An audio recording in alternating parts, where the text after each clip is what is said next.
हळुवारपणे आपण आता भुजंगासन करणार आहोत। एकला छाती मस्तक, वरच्या दिशेला श्वास घेत उचला। हाताचे कोपरे जमिनीला टेकलेले, मनगट जमिनीला टेकलेले, हाताचे पंजे पण जमिनीला टेकलेले।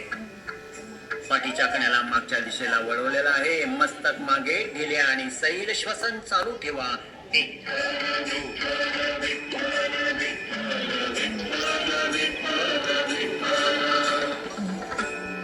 सावकाश हळुवारपणे, हळू हळू हळू जमिनीकडे स्वस्थ शरीर।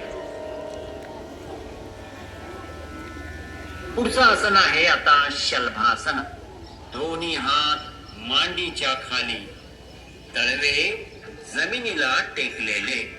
सावकाश आपण हनुवटी जमिनीला टेकवा आणि दोन्ही पाय वर उचलणार आहोत।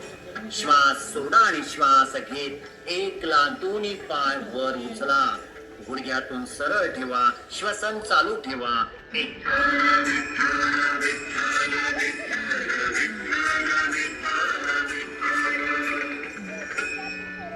सावकाश हळुवारपणे दोन्ही पाय जमिनीकडे, श्वास सोडत स्वस्थ शरीर। पुढच्या टप्प्यामध्ये आपण आता शयन स्थितीमध्ये जाणार आहोत। आपण सेतू बंधासन करणार आहोत। चला डाव्या बाजूला वळा, हळुवारपणे पाठीवर चला, पाठीवर झोपा, शयन स्थितीमध्ये चला। दोन्ही हात मांडीच्या शेजारी, दोन्ही पाय एकमेकांच्या जवळ। आसन करणार